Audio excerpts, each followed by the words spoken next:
አመንቲና ማጊዜ አከከና አረፈም ሙስሊም ማን ነው መሐመድ ነው ገለመሌ የሚባል መጣና እስላም ሳትሆን ምን አባ አራጅ አይደል እንዴ አመንቲ ከሙስሊም አቁፋሚቲሙ ከፕሮቴስታንቲው ከጴንጤሳ ከከና ተረፍሳት ነው የሉተር ጥራጊ ትግስትም ልካለሁ በላከና ሐሪሙ ከምፊዲ እንዳልክ ጉርባ ጀዳ ነሞኒ ኤርገሲ ቲቪ ላልተን ጉርባ ከና ኒቤክቱ ጀዴና ነማና እንዳልክ ጀዳማ ጄቲቪ ረተ ሆጀተ ሙጫንኮ ኤርጊነም ቺኩን ዱኤም ቦዳ አከስ ጀዴ በረ ሴቱ አሁን ሰው ሲሞት በኢየሱስ አምኖ ነበር ብዬ መጠየቅ ጀምሬያለሁ በአጭሩ አድሜያችን ዘላለማችንን አስተካክለን በንሄር ጥሩ ነው ኢየሱስን ሳትቀበሉ እንዳትሞቱ አከስ ጀዴ ሙጫንኮን ኤርጊ በረ ሴም ቦዳ አከሚት ኤርጊነም ኒ ዱኤም ቦዳ ከና በረ ሴታ ገደቱ ኢብሰቹ ደንዴሱ አከሚት ጋራ አመንቲት ነመዱ የሰነ ዋሙታ በላከና ዳ ሙስሊማ ፊ ጴንጤ አከና ተረብ ሲጅር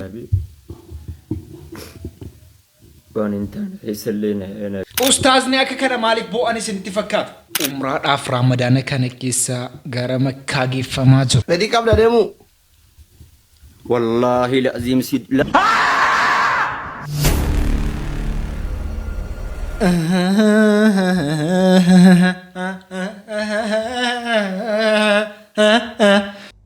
yoo ifte gaariidatti maali sagaleen kee ko lafa boo'ichaaf iyyuu intina waamuufuun ta'u idiriifuun ta'u sagaleen ሰላሙ አለይኩም ወራህመቱላሂ ወበረካቱሁ ዘረመንቲ ብራ አከም ጅርቱ ነጋ ኬሰኒ ጊዜ ማልፈካት ሆጂን በርኖኒ ማልፈካት ቱርቤንጉን አከምቲ ሲኒ ዴማጅር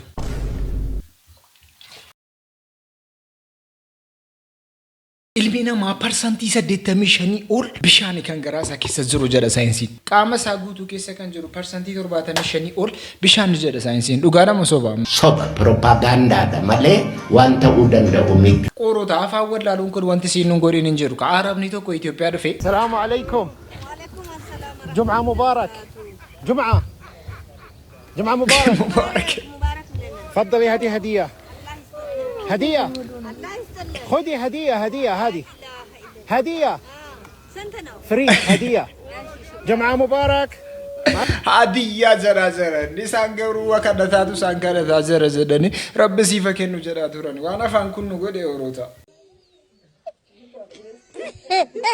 undi kesan mo like gochu kesan akan degan like gochu kesan akan degatamne andagenya shi nam honna kana ko mati kesan diguda fi kanjarri mudhiyo fiidhatani jira mati nagaadha wajji waggaame qajaraate kanjarri balleessuudhaaf jiram jaraka abbootiin keenya ku jireenya waliin keessatti waggaa 50 wajjin jiraatu namnam magaru qani shanja torbe shanja je shanja caalaan jiru orota rakkina maaliiti kun nu dhibaa jira bakka jireenyi keenya barakachuu didee jira maatiin keenya barakachuu didee jira jarri tokko muhaasa kana dhagaani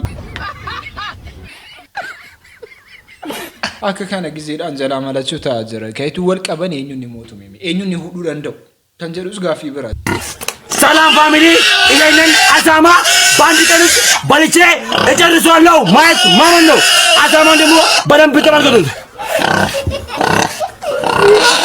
ሰገሌ ገዳጋማ አያት ለለም ፎሎ እና ላይክ ሼር ኮፒ ሊንክ ማድረግ እንዳረሱ ወዳቻለሁ አመሰግናለሁ ጊዜኛ ታዲም ነው ጋራ ከኝ ከሰተረከ ነገቲ ኡሙ ደንደው ጀናን ብሻን ከኝ ትዱጋ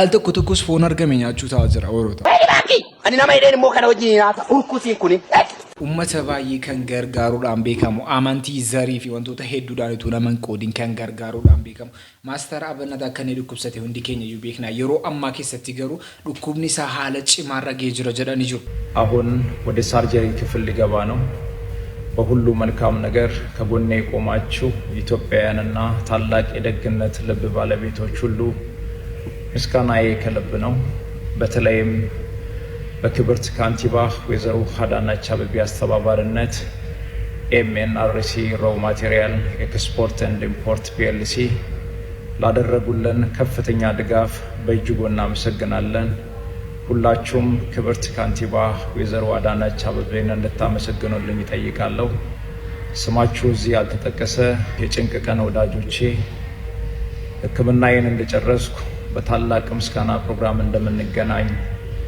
እምነቴ ሙሉ ነው ደጉ የአገሬ ህዝብ አሁንም በጸሎታችሁ አትርሱኝ አመሰግናለሁ Haalan nama keessa jiru akkuma silaaltan qaamni isaa baay'ee soollee jira. Sarjarii yookaan operaasiyoonii godhamuudhaaf akka inni biyyaadha dhaqee hundi keenya iyyuu beekna. Yeroo ammaa keessatti garuu mana sarjariin itti godhamu yookaan mana operaasiyoonii itti godhamu galuudhaaf jira.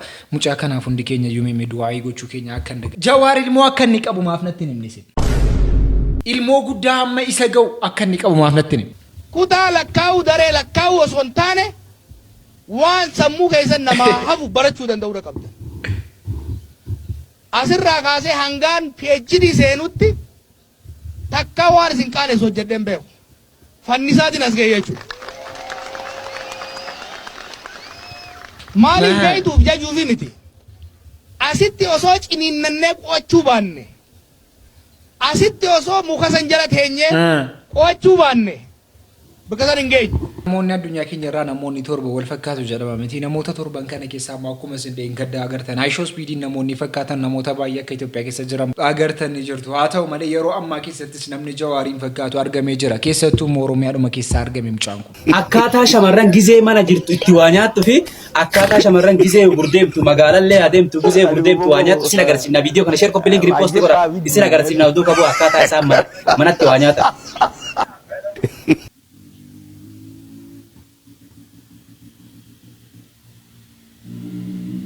Mana keessatti kun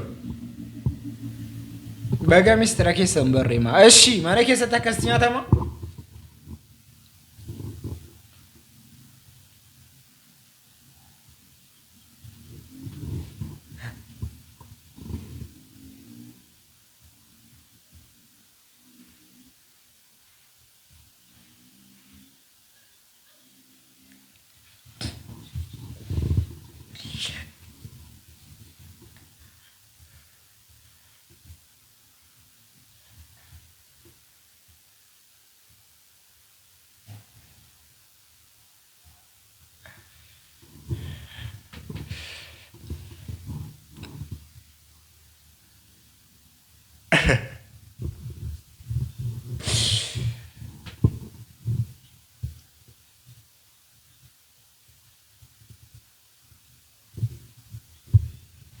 Akkasitti nyaatu.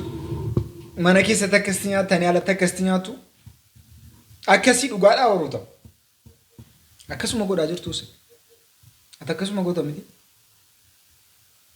Soban jettu mucaan kun namni waan ta'e harqeen haasa'u itti dabala malee.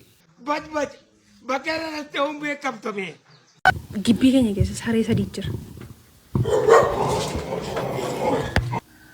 Innaa sareetti hin beektu. Ana mitiitii nama maatii makeenya keessaa yoo infilatti nama. Sa'u hundi isaanii ba'aniiru namni mana hin jiru. Biyyi nagaadha dheellaa xilaaxalee gibbii keessa deemaara. Sareen sadanuu hidhaa hiikkatteetti. Kanaaf kunoo mana hidhaa keessa hin jirala. Kilaasii gosa keessa dhaabbadde asii gadi ilaalaa barbara kana lachuu qollofattee hin taa'aa jira. Yoo namni balbala kosokose dhaqee ittiin banu. Warri bakkee jiran gara isaaniitti ol galan hin beeku. Mana fincaanii dhaquun hin jiru. Dhaqqa kuuc mana keessan ta'a. Warri narras hin beellameeru dhiifa manaa godha. Akkasii bakka manuma ofii keessatti orma ta'u jechuun akkasii. ላይ የነበረው የኦሮሞ ዛፍ ሄደ ይኖራልም ለዘላለምም ይቀመጣልም። አስረግጬ እነግርሻለሁ። በክብር ቤት ተቀምጧል፣ ይኖራል፣ ለዘላለሙም ይኖራል፣ ዛሬም አለ። akkasitti ፒሪየድ ፕራውድ መሆንበት ነው። ባይዘው ልንገርሽ፣ አስረግጬ ልንገርሽ። kanaan dura siin odaa morma irratti kaa'atti ture mukti sun eessa dhaqe jettee isiin arrabsuu barbaaddeetti kasiin koomantee barreessituu fi isiin immoo deebii akka kanaa deebiftee fi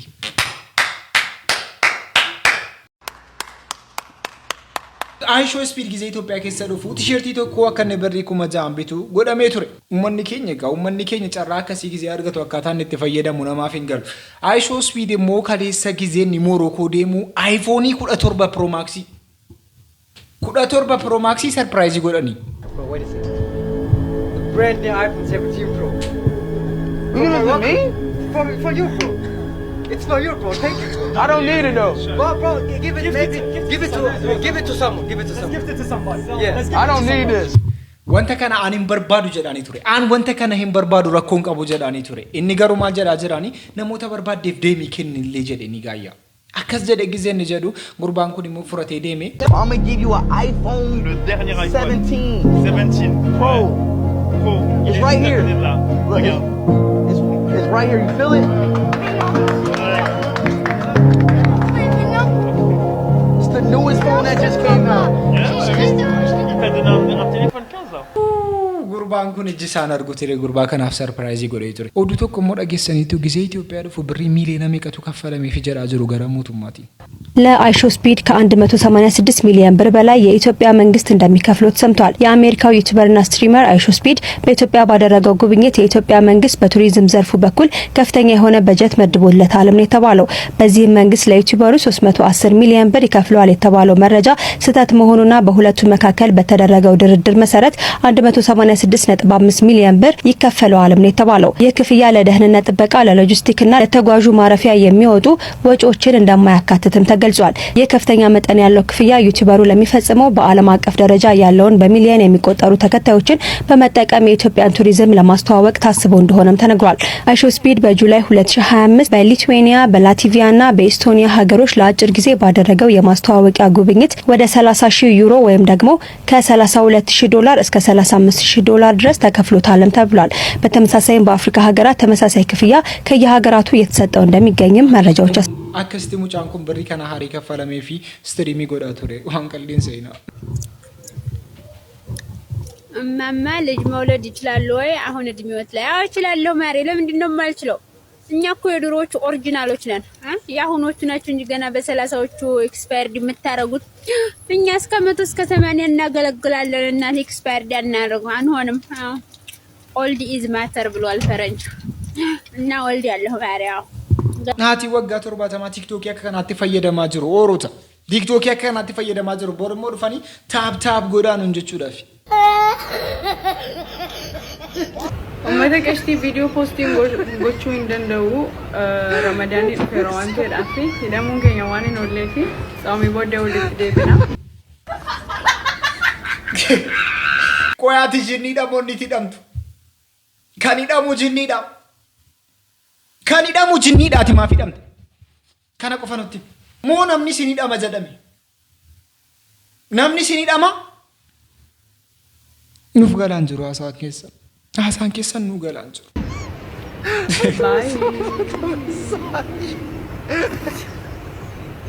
Ana bichaa miti hunduma keessan fidhama.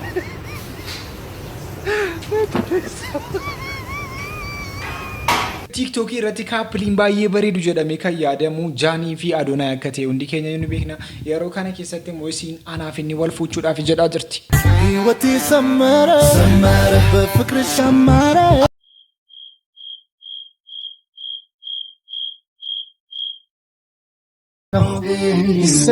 ላገባ ነው jedhaa jirti anaafatu. Gaaffiin guddaan jiru kana bakka. Kan jaraara kun qabu jarrillee akka ta'e itti ammasaatanii jiru. Anaafatu rabbumatu jira jetti. Inni waa hunda caala oorota wallahi inni waa hunda caala. Dhugaa kooti inni waa hunda caala bakka. Waan rabbi siniif karoorse waan baay'eetu jira. Rabbiin kana aannan si dhowwatu horii si ilmamtu sana si kennuudha jedheeti. So yeroo kana keessatti bakka jarraqa koota. ምንድነው? ተረጋጋ እንጂ ና ወደ ራስህ ተመለስ። ምንድነው? ምን ሆንክብኝ? አንተ ሸማግሌ ነው። እኔ ማር ችግር የለም። ዋናው ፎንቃ ነው፣ ፍቅር ነው ዋናው። ኖ አንተ ሸማግሌ ነው። እኔ ሞታል። እሺ አንተ ስንት አመት ነው? አንተ ስንት ልጆች አለው? ስንት ልጆች አንተ አለው? እኔ 3 አለኝ አልኩ እኮ 2 ወንድና 3 አለው። አንቺ 39 አመት 39 አመት ልጆች 31 3 አንተ 3 ልጆች አንተ ሸማግሌ ነው። ይሄ ሴት 4-0 ስንት ነው? 4-0 ስንት ነው? 4-0 ዋናው ፍቅር እኔ እናንተ ኖ ፍቅር 4-0 ስንት ነው? 4-0 40 ምንድን ነው? 4-0 40 ነው። 4-0 40 ነው። 40 ሴት 40 አመት ልጆች የለም። የኔ ማህፀን ማለት ልጅ ያወጣል ማለት የለም ፍቅር ደው እንደንደስ ወጋ አፍርተማ ወልታናን ረኪሳዳ በቃ እኒል ሞሪክ ደመሰደመ በርባድ ሶሲንም ወደው እንደንደስ ረኪስ አፋኒን ሊያከብቱ ወዲገሉ መነኪስቲ Ya no le metas esa madre. Te pones hasta las manitas. Y cuando no te vomitas, te andas volteando al revés.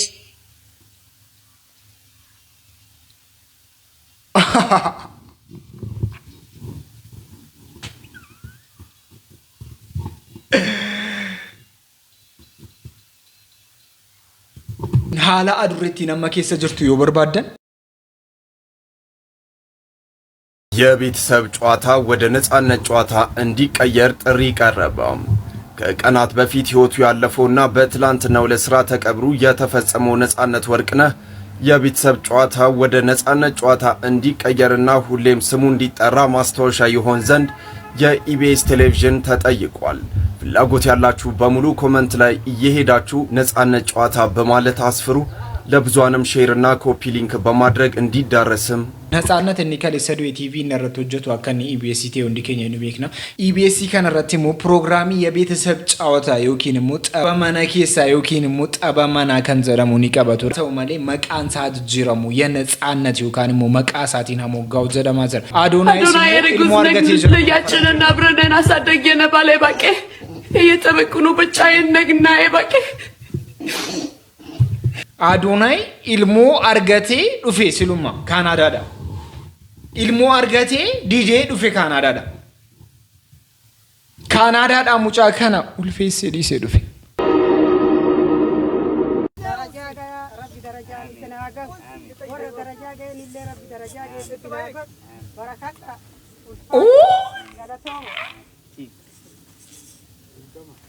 Gutama. Hora.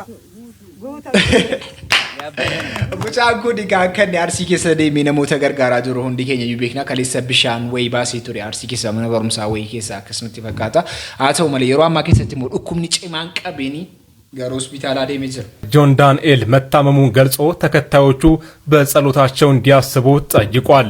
ታዋቂው ቲክቶከር ጆን ዳንኤል በቅርቡ ባደረገው የቀጥታ የቪዲዮ ስርጭት አሳሳቢ የሆነ የጤና እክል እንዳጋጠመው ለተከታዮቹ አጋርቷል።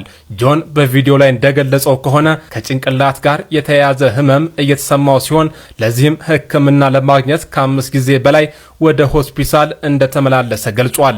ይሁን እንጂ እስካሁን ድረስ ካጋጠመው ህመም ሊሻለው እንዳልቻለ በዝርዝር ተናግሯል። ጆን ዳንኤል በንግግሩ ህመሙ በስራውና በዕለት ተዕለት እንቅስቃሴው ላይ ጫና እያሳደረበት መሆኑን ለመመልከት ችለናል።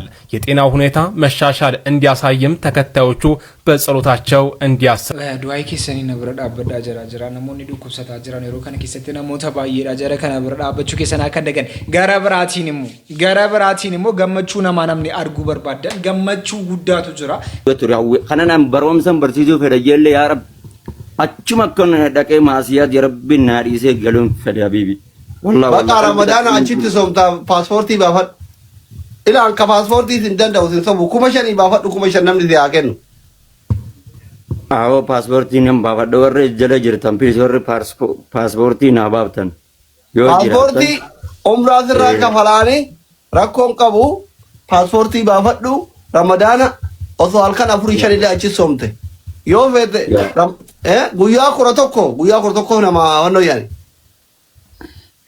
والله استاذ ابسا امانتنا والله ندبسي يسيف جچل لمو اچت ديبه جلايو انا تشل انجري عند بكتنا وادانا جل اني ادو سنين ابدا اخي بليز جلتهم والله باسبورت يغفل خلاص اني واهون دزيفته مال بريكو مر باوشن تمسيتنروا لكي أبوانا تشين أقول فدي والله حبيبي والله عادي لكو فينا كنا وادا بقى هم ذكرنا كوريجو no mamin to ko passport din nam basab jera please na ol bas me nam ni kun nama duga dibatu yabo nama na ko mo de ol bas ya asli wallahi ya asli an jamamati wallahi ya asli an ya akhi anin kun nama iddo kana tanalle dabbatu miti nama wallahi iddu rabbink yellen nattille dallan ya hawatin illen bakka gaarii waan gaarii kan dalagaa turre sin beeku. Paaspoortiin kuma Ramadaan akka qabattu. Paaspoortii baafachuu qofa tafee fi namoonni kaan immoo paaspoortii ni baasnaaf jedhaa jiru. Gammachuu isaanii immoo sanaan booda laaluunsaa dirqama ture. Alhamdulillah rabbil alamin. Anaa yeroo dheeraa waggaa lama sooshaal miidiyaa kanarratti barsiisuu qofaan gama immoo kanaan barattoota baay'ee barsiisaa ture. Haalli akka tokko haa ta'u bakka hin taane ana dhaabee waan hin taane keessallee na galchee laalee dhiyootan yaa Rabbi mee akka hootillee hin laalin. Gammachuu akka kanaatiin ibsatanii jiru. Nama gammachiisuun aadaa keenya awuruuta. Nama gammachiisuun aadaa keenya gatitee jenna. Maatii keenya keessaas immoo nama tokko lama geessuu qabna dhugaa. Gara biraatiin immoo amantaa arrabsuudhaan poolitikeenya yookaan immoo mangistii arrabsuudhaan kan beekamu gurbaan kun biyyaa Ameerikaa keessa jiraata. Ameerikaa keessa taa'ee waan barbaade haasaa jira. Uummata kana akka barbaade gochuu barbaadaa jira. Gurbaan kun immoo achi taa'ee amantii Islaamaa akka itti arrabsee dhaga'uudhaaf waan nama jibbisiisudha. ነው ገለመሌ የሚባል መጣና እስላም ሳትሆን ምን አባ አራጅ አይደለ እንዴ? እካክ ነብዩ መሐመድን የተናገረ በሙሉ ታርድ የለ እንዴ? የትኛው እስልምና ነው የምታወራው? የትኛው ፍቅር ነው የምታወራው? እስላም ሲያርድ ነው የማውቀው። ወሬኛ እስላም ሲያርድ ነው የማውቀው። ግልጽ አድርጌ ነው የምነግርህ። በመለፍለፍማ አመንቲ እስላማ ቆፋ ሜቲ ሞ ጀራ አመንቲ እስላማ ቆፋ ሴተን ሞ አመንቲ እስላማ ቆፋ ሜቲ አመንቲ ጴንጤው ካና አመንቲ ፕሮቴስታንቲስ አካሲታ አራብ ሴጀ እንደ ጴንጤ የሚወደው የለም። በተግባር ግን የላችሁም። አብዛኛዎቹ ጓዳችሁ ቢታይ መረኖች ናችሁ። መረን ከፈራችሁ መዝሙር እንዴ ባዝሩም እየተሸራሙች አይደል እንዴ መዝሙር መለቂው አንተዋወቅም እንዴ ቢች ላይ በቡታንታ ሆነች አይደል እንዴ መዝሙር መለቂው ክርስቶስን ወደሽ ነው መዝሙር መለቂው አንተዋወቅም። ከዚህ በፊትም ተናግሬዋለሁ። እውነተኛ ጴንጤቆች ተሸፍነሽ ግቢ እስቲ ነጠላማ አትልበሽ የሆነ ሻርፕ ነገር ለብሰሽ ተሸፍነሽ ቸርች ግቢ። አንዳችሁም አትግቡ። ምክንያቱም ውበታችሁ ይበርታል። ጥፍራችሁን የምትከተሉት ዊግ አድርጋችሁ አይደል መዝሙር መለቁት። በጋሻው የሚባል ምንድን ነው ያለው? ኦርቶዶክስ አርሲ ላይ ሲሞቱ ምንድን ነው ያለው? ለምንድን ነው እኛ የሞት ነው ብላችሁ ጠይቁ ስትሞቱ ብሎ ነው የጠየቀው። ምንን ካሴቶች የተቃጠሉ ብሎ ሰው መሞቱን እንደ ትልቅ ፍርድ አድርጎ ነው የሚናገረው።